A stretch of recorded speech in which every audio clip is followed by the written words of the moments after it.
नेपाल में भी एक ऐसा क्राइसिस हुआ जिसमें इंटरनेट, पॉलिटिक्स और करप्शन सब एक साथ जुड़ गए। एक ही दिन में नेपाल की सरकार ने फेसबुक, व्हाट्सएप, इंस्टाग्राम, यूट्यूब जैसे 26 बड़े प्लेटफॉर्म बैन कर दिए। और फिर क्या होना था? सड़कों पे लाखों लोग उतर आए, जिसमें से मोस्टली स्टूडेंट्स थे या फिर यंग जनरेशन के थे। प्रोटेस्ट इतना वायलेंट हुआ कि पार्लियामेंट पर हमला हुआ, बिल्डिंग्स जली, कर्फ्यू लग गया, आर्मी तक बुलानी पड़ी और दर्जनों लोगों की जान तक चली गई। लेकिन सवाल ये है, क्या ये सिर्फ सोशल मीडिया बैन की वजह से हुआ या फिर करप्शन और पॉलिटिकल फ्रस्ट्रेशन इसकी असली वजह है? आज इस वीडियो में हम इसे ही डिटेल में समझते हैं। नेपाल की मिनिस्ट्री ऑफ कम्युनिकेशन ने रिसेंटली ऑर्डर दिया कि जो भी सोशल मीडिया प्लेटफॉर्म कंट्री में ऑपरेट कर रहे हैं उन्हें रजिस्टर करना होगा, लोकल ऑफिस खोलने होंगे और गवर्नमेंट के नए रूल्स को फॉलो करना होगा। डेडलाइन दी गई, लेकिन फेसबुक, इंस्टा, व्हाट्सएप, यूट्यूब और बाकी कंपनीज ने कंप्लायंस नहीं किया। रिजल्ट, गवर्नमेंट ने एक ही दिन में सभी का एक्सेस ब्लॉक कर दिया। मिलियंस ऑफ नेपालीज के लिए सडनली उनकी डेली लाइफ, उनका काम, उनकी कम्युनिकेशन बंद हो गई। छोटी दुकानों से लेकर स्टूडेंट्स और माइग्रेंट्स तक सबको लगा कि उनकी आवाज़ दबा दी गई है। ये बैन एक स्पार्क था, लेकिन असली एक्सप्लोजन तब हुआ जब लोग सड़कों पर उतर आए।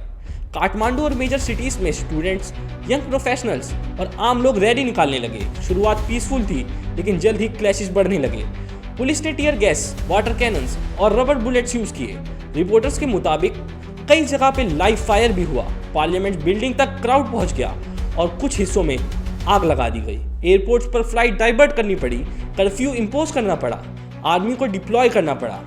ऑफिशियल नंबर के मुताबिक कम से कम 19 लोगों की मौत हुई है और हंड्रेड्स ऑफ इंजर्ड हैं, लेकिन ग्राउंड लेवल पे देखें तो आंकड़ा इससे कई अधिक होगा। अब एक इंटरेस्टिंग चीज समझिए, नेपाल के प्रोटेस्ट को ऑर्गेनाइज करने में सोशल मीडिया ने काफी बड़ा रोल अदा किया। जब फेसबुक और इंस्टा ब्लॉक हुए, लोगों ने VPN और अल्टरनेटिव ऐप्स का यूज किया। टिकटॉक जैसे प्लेटफॉर्म पर वीडियोस वायरल होने लगे और नेपो किड्स, करप्शन और जॉब्स के इश्यूज डिस्कस होने लगे। यानी कि एक बैन जो लोगों की आवाज़ दबाने के लिए था, उसने उनकी आवाज़ और ज़्यादा एम्पलीफाई कर दी। यूथ ने यह क्लियर मैसेज दिया है कि सोशल मीडिया उनके लिए सिर्फ एंटरटेनमेंट नहीं है, बल्कि सर्वाइवल और एक्टिविज्म का भी टूल है। अब सवाल ये है, क्या ये प्रोटेस्ट सिर्फ सोशल मीडिया बैन की वजह से था या फिर कुछ और? इसी पे एक्सपर्ट्स का कहना है कि प्रोटेस्ट की असली वजह नेपाल का करप्शन और इलाइट प्रिविलेज सिस्टम था। नेपाल के जेनजी लोगों में फ्रस्ट्रेशन भर भर के है, क्योंकि जॉब्स बहुत कम है, नेपोटिज्म हद से ज़्यादा है। मतलब कि पॉलिटिशियन अपने परिवार और क्लोज सर्कल्स का फेवर कर रहे हैं। सोशल मीडिया पर नेपो किड्स ट्रेंड बहुत तेजी में वायरल हो रहा था, जिसमें हाई क्लास इलाइट फैमिलीज के बच्चे अपने बिजनेसेस में आगे बढ़ते ही जा रहे हैं, जबकि आम यूथ को अनएम्प्लॉयमेंट और स्ट्रगल का सामना करना पड़ रहा है। बैन सिर्फ एक लास्ट स्ट्रॉ था जिसमें सब इमोशंस को ट्रिगर कर दिया।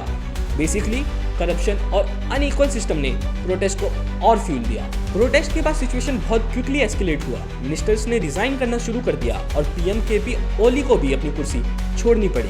गवर्नमेंट ने बैन विड्रॉ कर लिया, लेकिन लोग अब सिर्फ बैन को रोल बैक करने से खुश नहीं थे।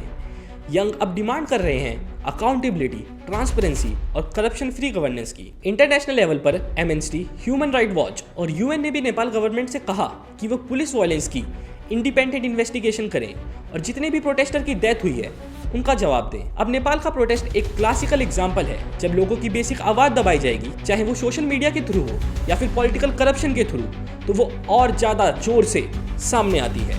एक बैन ने पूरी मूवमेंट को इग्नाइट कर दिया, लेकिन असली इशू करप्शन और गवर्नेंस का है। जब तक वो सॉल्व नहीं होगा, ऐसे ही प्रोटेस्ट होते रहेंगे। आपको क्या लगता है, नेपाल जैसे देश में यूथ लीडिंग अपराइजिंग सच में पॉलिटिकल सिस्टम को चेंज कर पाएगा?